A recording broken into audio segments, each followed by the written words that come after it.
इसलिए पंचदशमी पंच शनि पूजन की महत्वता होती है। क्यों कहा जाता है कि अगर कोई आपको ज्यादा परेशान कर रहा है, बहुत टेंशन दे रहा है, बहुत ज्यादा अगर वो इतना हताश हो गए कि आपने सोच लिया अब तो मर जाऊं तो अच्छा है, इसका नाम लिख जाऊं, ये सब चीज करने से अच्छा है पांच दशमी, दशमी जानते हो, पांच दशमी, कोई सी भी पांच दशमी आप चुन लीजिए, परंतु वो दशमी अमावस्या के पहले वाली नहीं होना चाहिए, वो पूर्णिमा के पहले वाली दशमी। पांच कोई सी भी दशमी पर शमी के वृक्ष के नीचे जाइए, घी का दीपक लगाइए, शुद्ध जल तांबे के पात्र में लेकर जाकर अर्पित करिए, पहले दीप जलाना, उसके बाद शमी के पौधे में जल डालना और पौधे उस वृक्ष के नीचे बैठकर जल चढ़ाकर वहीं पर एक चावल का दाना समर्पित कर कर बाबा से प्रार्थना करना कि बाबा मुझे बहुत कष्ट है, ये मेरा एक तकलीफ मुझे दे रहा है, बस आप मेरी तकलीफ को दूर करना। शिव की ऐसी कृपा होगी। पांच शमी पूजन, जब विजय दशमी के भाव से दशमी आपके यहाँ पर भी पूजन होती है, विजयदशमी पे हमारे यहाँ शमी के पत्र की बड़ी पूजन का महत्व है। पांच दशमी पांच शमी पूजन कर ली जाती है तो जो भी आपका द्रोही होता है वो आपसे दूर हो जाता है या आपसे स्नेह कर कर आपके करीब आ जाता है। ये आप जा रहे हो भगवान का दर्शन करने के लिए, अगर भगवान के मंदिर में अगर आप कुछ लेकर भी जा रहे हो, दिल से मालूम पड़ा कि मेरे पास कुछ भी नहीं है, एकमात्र एक चावल का दाना भी अगर तुम लेकर जा रहे हो तो दिल से अगर लेकर जा रहे हो तो शिव उसको करोड़ों में स्वीकार कर रहा है। और यदि चावल का दाना भी नहीं है, जल भी नहीं है, पुष्प भी नहीं है, आभूषण भी नहीं है, कुछ नहीं है, तो आप स्वयं तो जा रहे हो।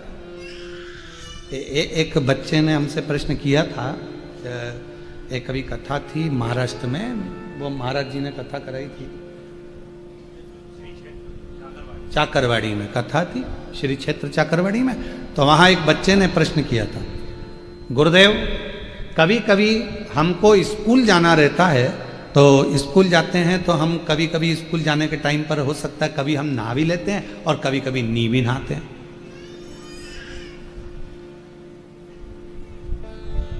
तो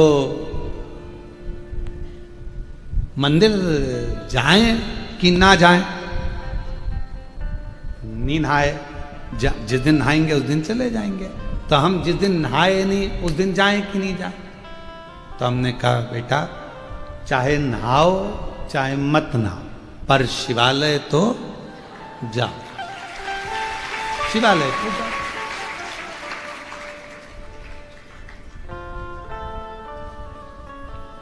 उसके घर के लोग भी खड़े थे।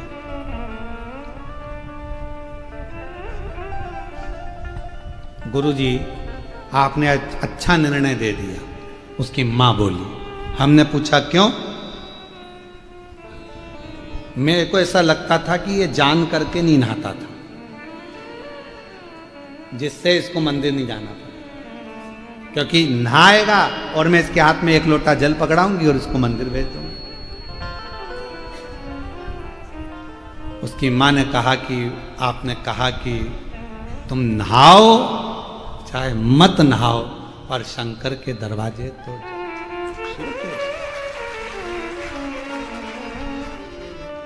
बहुत दयालु है वो, बहुत दयालु। उसने ये नहीं देखना है तुमको कि तुम क्या हो, उसको ये नहीं देखना है तुम में कि तुम कैसे भजन हो, कैसे भजन।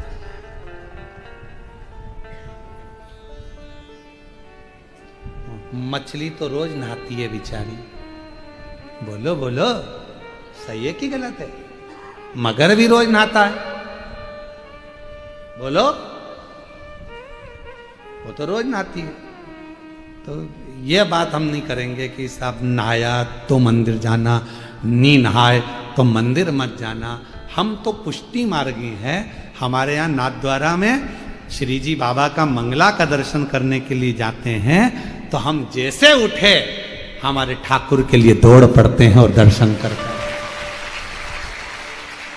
ठाकुर मंगला मुखी सदा सुखी। हम तो वो हैं कि भगवान का दर्शन बस मिल जाए।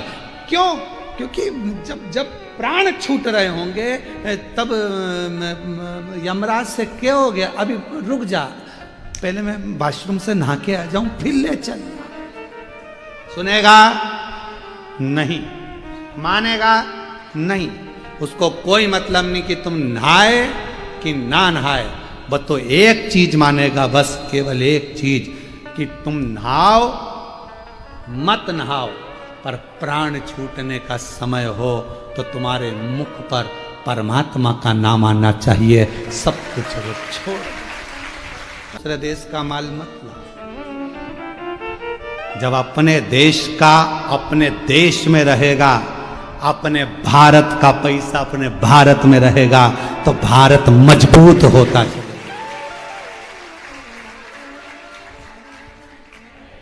घर घर स्वदेशी, हर घर स्वदेशी होना चाहिए। हर घर में आत्मनिर्भर भारत, अपना स्वयं का प्रसाद स्वयं बना। बाजार में गए 10 रुपए का लड्डू लिया, उससे पहले ना जाने कितनी मक्खी बैठी थी, और उसी में से वो प्रसाद लेने वाला है तो ताजा है ना भैया, ले खा के ले, उसको भी खिला दिया। अब के बिल्कुल ताजा है, अच्छा है, मालूम पड़े सब झूठा मीठा सब। हम तो आप लोगों से ये भी कहेंगे, अगर पानी पतासा भी खाओ तो तुम्हारे घर में पानी बनाओ, पूरी बनाओ, फिर खाओ। कहाँ दूसरे के घर का उसको खुजली हो रही है और पाँव में खुजाल रहा है, भैया देना जरा, और 10 रुपए का पानी पतासा दे दो, पाँव में खुजली खुजाल कर रहा था भैया, अभी देता। उसने पानी पतासा निकाला, फोड़ा, पानी की टंकी में हाथ डाला, दे दिया, ले। दोनों पति पत्नी खाते, कितना स्वाद था ना पानी में, इतना स्वाद तो घर में भी नहीं आता, क्योंकि घर में खुजाल नहीं होता। लेकिन पानी पतासा खा,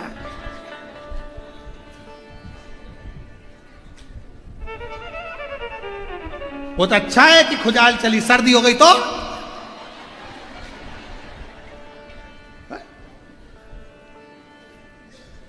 शिव तत्व है।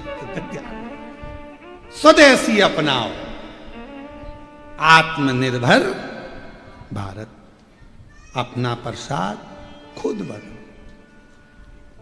अपने भारत की संस्कृति को, भारत की सभ्यता को, भारत के संस्कारों को, भारत के वैभव को हमें बढ़ाना है। इसलिए स्वदेशी अपना कर स्वदेशी रहना है, और अपने भारत का ही निर्मित भारत में ही प्रयोग कर कर भारत की पूंजी को भारत में ही रखना, ये अपना होना है। तो मेरा निवेदन मेरी जीजियों से, तो तुम आप लोग पशुपति व्रत में स्वदेशी मतलब आत्मनिर्भर बनो, स्वयं बनाओ, पर स्वयं।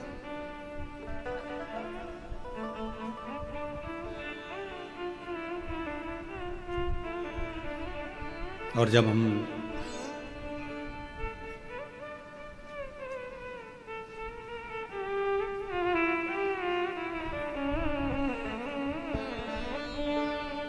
भगवान शिव की आराधना जब हम भाव से करेंगे तो उसमें भगवान स्वीकार करेंगे, उसमें कुछ। पर मेरी जीजियों, मेरे जीजाओं, ये बात तो बच्चे तक है।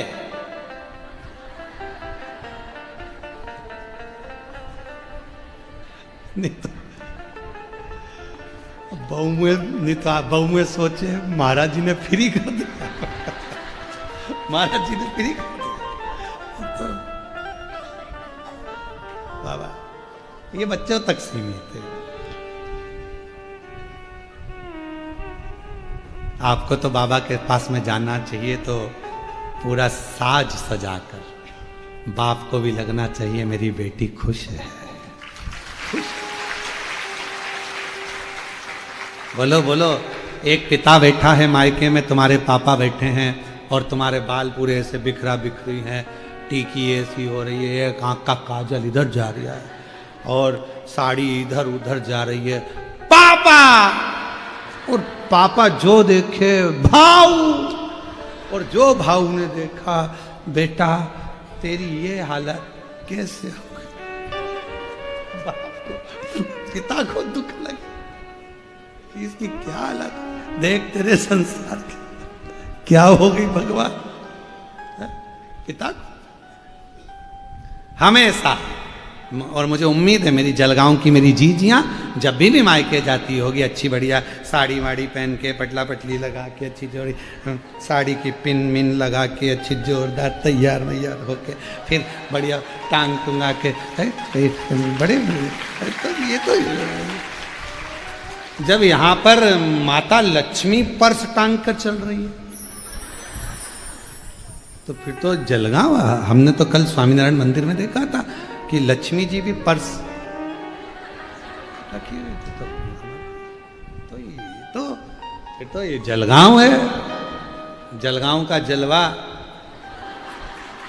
कम थोड़ी ना होना चाहिए। तो आप लोग जाते होगे मायके तो थोड़ा सच धज के ही जाते होगे, ये मेरा विश्वास कहता है। पापा से मिलने जा रही हूँ, मेरे मायके जा रही हूँ, सुंदर होकर तैयार होकर बच्चों की पार्टी वाटी पाड़कर। बच्चे पूछ रहे मम्मी कहाँ जाना है, स्कूल से अभी आया, कहाँ जाना है, नाना जी के घर। बच्चा भी तैयार हो गया। तो निवेदन है मेरे बाबा, बच्चे तक सीमित है पर तुम अपने बाबा से मिलने के लिए, पिता से मिलने के लिए, और मेरे जी जाओ तुम अपने ससुर से मिलने के लिए जब जाओ तो थोड़ा तैयार, इतने सुंदर बढ़िया सज धज कर जाओगे तो बाबा भी कहेंगे कितना। उसको लगना नहीं चाहिए, उसको भी लगे कि मालूम पड़े तुम ऐसे जाओ तो उसको लगे टेंशन में। नहीं, टेंशन कितना भी हो, टेंशन कितना भी हो पर चेहरे पर मेंशन होना चाहिए। टेंशन कितना भी हो पर अपना चेहरा कि गए तो बाप को भी लगना चाहिए कि हाँ मेरी बेटी आई है, मेरा बेटा आया, मेरा दामाद आया, मेरा बेटा आया, उसको लगना चाहिए। तो यहां लोमश बाबा का जो पूर्व का जन्म था, एक बहुत दरिद्र, बहुत गरीब परिवार, साधारण सा, जहां कुछ भी नहीं है, कुछ भी, बहुत पानी पीने के लिए गया जलाशय में। छोटा सा एक शिवलिंग नीचे देखा, एक शिवलिंग, और जब शिवलिंग देखा मन में भाव जागृत हुआ, मन में भाव, अगर मैं जल पीऊंगा, पानी मेरा झूठा शिव जी पर गिरेगा, शंकर भगवान रुष्ट हो जाएगा, ये अच्छी बात नहीं है। पर प्यास बहुत लग रही है, आसपास में कोई जलाशय नहीं है, तो उसने विचार करा पहले जल पी लेता हूं थोड़ा सा लेकर। हाथ की अंजलि में जल भरा, दूर गया, हाथ की अंजलि से जल पी लिया। जल पीकर फिर गया, उस जलाशय को छोड़कर दूसरे जलाशय में जाकर हाथ को धोकर एक कमल का पुष्प तोड़ लिया। एक कमल, कहते हैं लोमश बाबा का चरित्र कहता है, लोमश ऋषि का चरित्र कहता है कि यदि किसी व्यक्ति ने अपनी जिंदगी में एक नियम बना लिया कि मुझे प्रदोष के दिन बाबा देवाधिदेव महादेव को एक कमल का पुष्प चढ़ाना, और कई मौसम ऐसा होता है कि उसमें कमल का पुष्प नहीं मिलता तो कमल गट्टा बाजार में मिलता है, देखा है आप लोगों ने, काला कलर का होता है कमल गट्टा। एक कमल का गट्टा भी यदि देवाधिदेव महादेव को, यदि कोई कितना भी दरिद्र है, कितना भी गरीब है, उसका कोई व्यापार नहीं, कोई व्यवसाय नहीं, कोई नौकरी नहीं, कोई चाकरी नहीं, कितना भी परिस्थिति से मारा हुआ व्यक्ति है, अगर उसने प्रदोष की प्रदोष नियम बना लिया, प्रत्येक 12 महीने का मैं नियम लेता हूं और पूरे 24 प्रदोष मैं बाबा को कमल का, जिस समय पर कमल का पुष्प मिल जाए उस समय पर कमल का पुष्प चढ़ाओ, ना मिले तो कमल गट्टा चढ़ाओ। पर जिसने प्रदोष का नियम बना लिया, 1 साल पूरा नहीं होगा और मेरा बाबा उसका हाथ पकड़कर उसको मंजिल तक पहुंचाना प्रारंभ करेगा। कितना भी दरिद्र हो, कितना भी दरिद्र, यह लोमश ऋषि की कथा कहती है, ये लोमश बाबा का चरित्र कहता, कितनी भी गरीब परिस्थिति क्यों ना हो, कितना भी दरिद्रपन क्यों ना हो, कुछ नहीं घर में, पर बाबा पर आश्रित होकर। एक पत्र है, अच्छा है, देखो।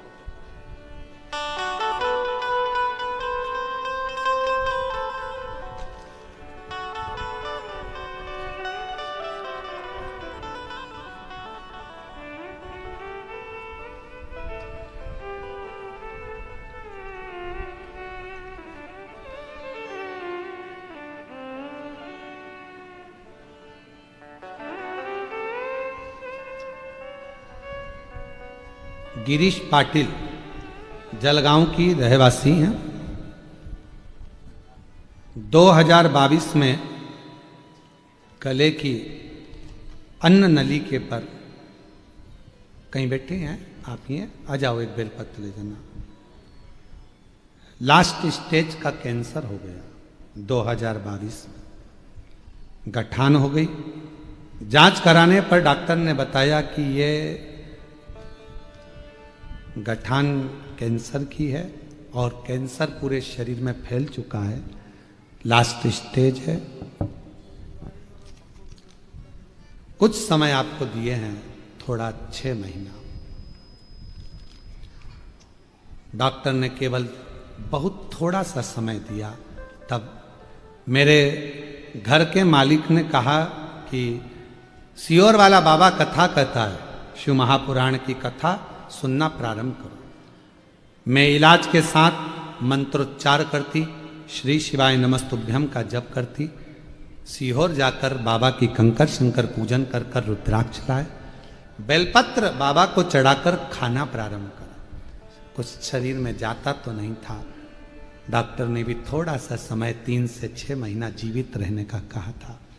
लास्ट स्टेज था, ऑपरेशन का मना करे तो करे क्या। तब 1 लोटा जल, बेलपत्र और सीहोर का रुद्राक्ष, इसी पर आश्रित रहे। डॉक्टर ने तो दवाई जो दी वो दी। बाबा, आज मैं बाबा के सामने खड़ी होकर साधुवाद कहती हूँ, छाती ठोक कर कहती हूँ कि 3 महीना दिया था 2022 में, और आज 2025 में भी मेरे बाबा ने मुझे यहाँ बिठा कर रखा। बाबा ने मुझे यहां बिठा कर रखा। लास्ट स्टेज का कैंसर होने के बाद भी आज कैंसर पर विजय दिलाई मेरे शंकर की कृपा से यहां बैठी हूं। नहीं तो 3 से 6 महीना दिया। ये शिव तत्व।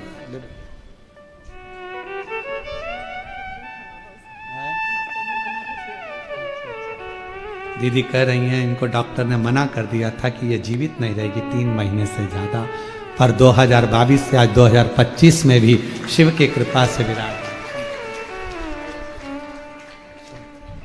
तेरी कृपा का क्या भरोसा, कब किस पर हो जाए जरा सी हम पर कर दो जरा से। मेरा नाम श्रीमती ज्योति युवराज मराठे है। कहीं बैठे हो, आप ही हैं, आइए एक बेलपत्र लेकर जाइए। गांव सिरसोली, जिला जलगांव की रहने वाली हूं गुरुदेव। आपकी वाणी से भोले बाबा की कथा मालेगांव धूले, बड़े जटाधारी महादेव और जलगांव, इन सब जगह पर सुनी है। हर दिन आपकी होने वाली ऑनलाइन कथा भी श्रवण करती हूँ गुरुदेव। मेरे पिताजी के पाँव में दयाराम सोनू मराठे हैं, उनके पैर में एक जख्म हो गया था। वो पैर में इतना बड़ा फैल गया था कि उनको वेंटिलेटर पर डाल दिया गया था। शरीर काम नहीं कर रहा, क्या करें, घबरा गए। तब पिताजी के गले में एक रुद्राक्ष पड़ा हुआ था। उन्होंने कहा कि बेटा, इस रुद्राक्ष का जल में कभी नहीं पिया, वो रुद्राक्ष मैंने उतार कर भी रख दिया था, वो रुद्राक्ष घर पर रखा है, उसको मंगाया जाए। रुद्राक्ष लाए, तांबे के लोटे में गलाकर शिव को चढ़ाकर वो जल पिताजी को देना प्रारंभ करा। बाबा, ऐसी शिव ने कृपा करी, जैसे ही थोड़ा आराम लगा, वेंटिलेटर से निकले, पिताजी ने कहा एक बार सीहोर चले जाओ, वहां का चढ़ा हुआ जल बेलपत्र लाओ, मिट्टी लाओ। सीहोर गए, वहां से जाकर मिट्टी लाए, जल लाए, हमारे पिताजी के शरीर पर लगाना प्रारंभ करा। डॉक्टर भी आश्चर्य में पड़ गया कि एकदम से इतना आराम कैसे लग सकता है। जो पांव कटने की कतार पर था आज पूर्ण तरह से स्वस्थ है।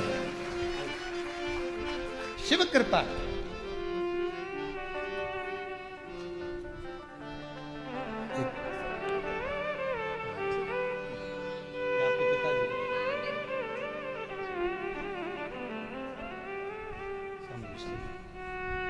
और तेरी कृपा का क्या है भरोसा, कब किस पर हो जा, जरा सी हम पर कर दो, जरा सी हम पर कर दो। जिस पर भी हो गई तेरी कृपा करुणा हो, भव पार हुआ, भव पार हुआ।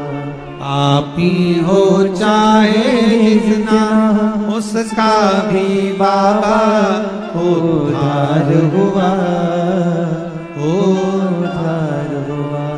गिद्ध अजामिल गणिका जैसे तेरे मन को भाए, जरा सी हम पर कर दो, जरा सी हम पर कर दो। तेरी कृपा का क्या है भरोसा, कब किस पर हो जा, जरा सी हम पर कर दो, जरा सी हम पर। ये उसकी करुणा है।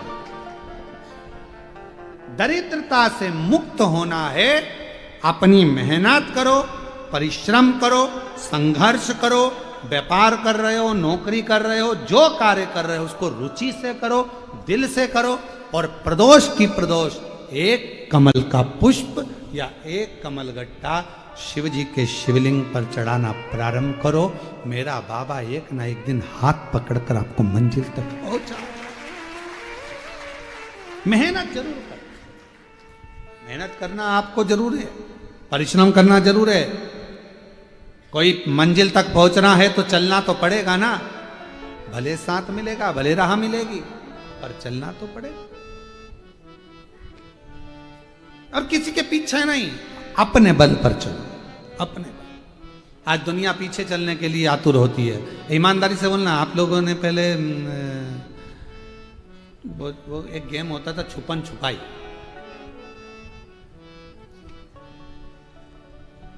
वो तिलक छुप जाता था तो उसको रविंद्र पकड़ता था। और खेले हो? अरे बोलो तो जम के। और अगर मान लो किसी को वो एक छुआ छाई भी एक गेम होता था, छुएगा टच हुआ कि वो आउट हो, ठीक है? तो वो व्यक्ति क्या करता था, उसको छूने के लिए भागता था। बोलो बोलो सही है? तो कहां भागता था? उसके पीछे। जो समझदार होता था वो उसके पीछे भागता ही नहीं था। क्यों? वो इधर भाग रहा है तो वो इधर से अलग से रास्ता बनाकर उसको वहां पकड़ लेता था। बोलो सही है? अलग से रास्ता। तुम दूसरे के पीछे भागते रहोगे तो मंजिल तुम्हें नहीं मिल सकती। तुम्हें अपना रास्ता बनाकर भागना पड़ेगा तो तुम मंजिल तक पहुंच सकते। अपना खुद का रास्ता बनाइए, स्वयं का। अपने को आगे बढ़ना है तो अपने पथ पर चलना है, अपनी मंजिल पर चलना है, अपना राह बनाकर चलना है। हम दूसरे की राह पर क्यों चले?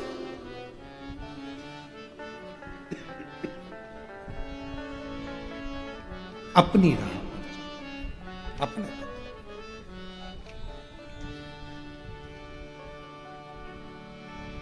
बढ़ना है आपको, अपनी राह बनाओ, मेहनत ज्यादा करो, परिश्रम ज्यादा करो, खुद अध्ययन करो।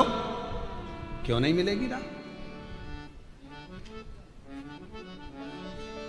वो एक गीत है, पहले बहुत चलता था, आजकल लोग कम गाते हैं। दुनिया में हम आए हैं तो जीना ही पड़ेगा, जीवन है अगर जहर तो पीना ही पड़ेगा। बोलो बोलो, दुनिया में हम आए हैं तो जीना ही पड़ेगा, जीवन है अगर जहर तो पीना ही पड़ेगा। अब जब पीना ही है जहर को तो फिर टेंशन क्या लेना? बोलो, शिवजी ने विष लिया। भगवान नारायण ने पूछा, विष पी रहे हो? और तुम मुस्कुरा रहे हो। शंकर भगवान बोले जब पीना ही है तो मुस्कुरा के पिए ना, रोकर क्यों? जब जीना ही है जिंदगी को तो फिर रोकर क्यों? बहू ने ऐसा कर दिया फिर रोने बैठ गया, बेटे ने ऐसा कर दिया फिर रोने बैठ गया, सास ने ऐसा कर दिया फिर रोने बैठ गया, हमारी सास ने पूरा जेवर उसको दे दिया रोने बैठ गए। तुम्हें अपने आप पर विश्वास है ना? सास जेवर किसी को भी दे दे, ससुर जायदाद किसी को भी दे दे, अगर तुम में और तुम्हारे पति में और तुम्हारी बेटों में अच्छे संस्कार और बल है तो प्रॉपर्टी जेवर सब बने। क्या रोना? जीवन में हम आए हैं तो जीना ही पड़ेगा, जीवन है अगर जहर तो पीना ही पड़ेगा। क्या सोचना? जरा जरा सी बात पे रो देना, जरा से जरा सी बात में स्मरण कर लेना, मेरे ऊपर ये दुखान पड़ा, मेरे ऊपर ये तकलीफ आन पड़ी, आया देखा जाएगा। क्या किसको रोइए?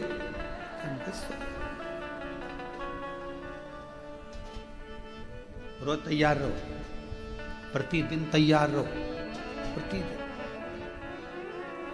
क्रिकेट का मैच देखा है? अरे बोलो तो, क्रिकेट का मैच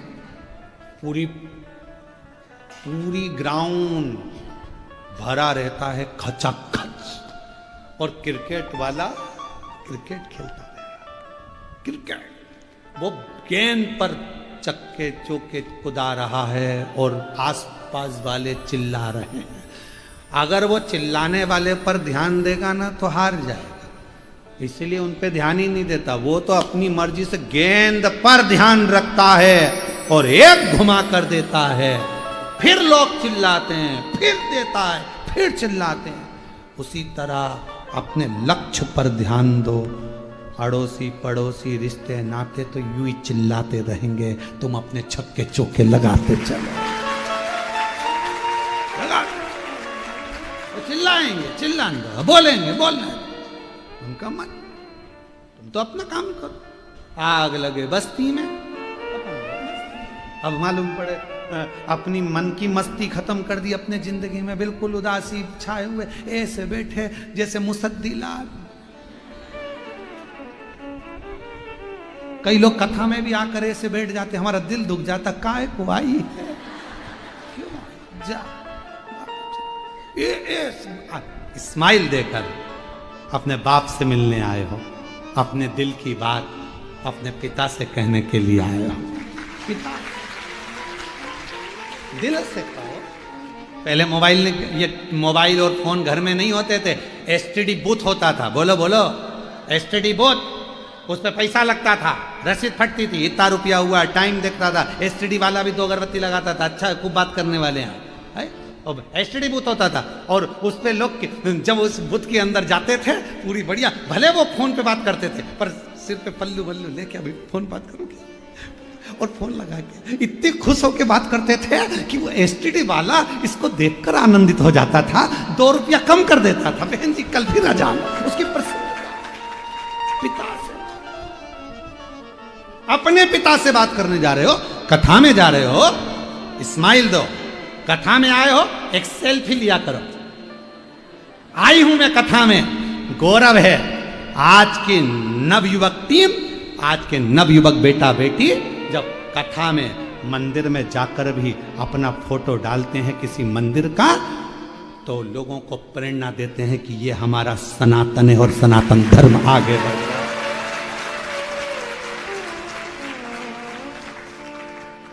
हम सब इकट्ठे और शंकर जी के पट्टे, हम किसी से कम है। शिव को माने, शिव को केंद्र।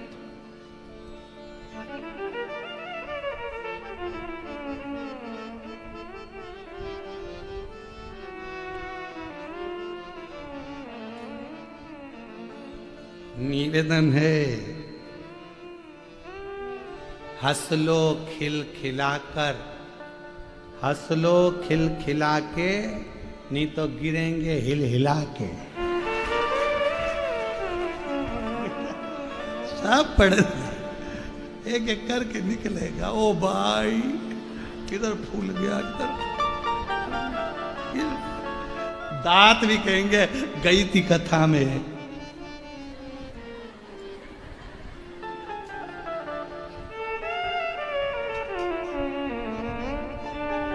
सखी रे काशी वाले से हमारी लड़ गई अखियाँ, सखी डमरू वाले से हमारी लड़ गई अखियाँ, न जाने क्या किया जादू के तकती रह गई अखियाँ, न जाने क्या किया जादू के तकती रह गई अखियाँ, सखी काशी वाले से हमारी लड़ गई अखियाँ, बचाई थी बहुत लेकिन, ये लाइन बहुत अच्छी लगती है। बचाई थी बहुत लेकिन निगोड़ी लड़ गई अखियाँ, बचाई थी बहुत लेकिन निगोड़ी लड़ गई अखियाँ, सखी डमरू वाले से हमारी लड़ गई अखियाँ, सखी काशी वाले से हमारी लड़ गई अखियाँ। प्रसन्न चित्त रहो। जिंदगी कितनी भी टेंशन, कितना भी टेंशन, खुश रहो। शिव महापुराण की कथा कहती है जो होना है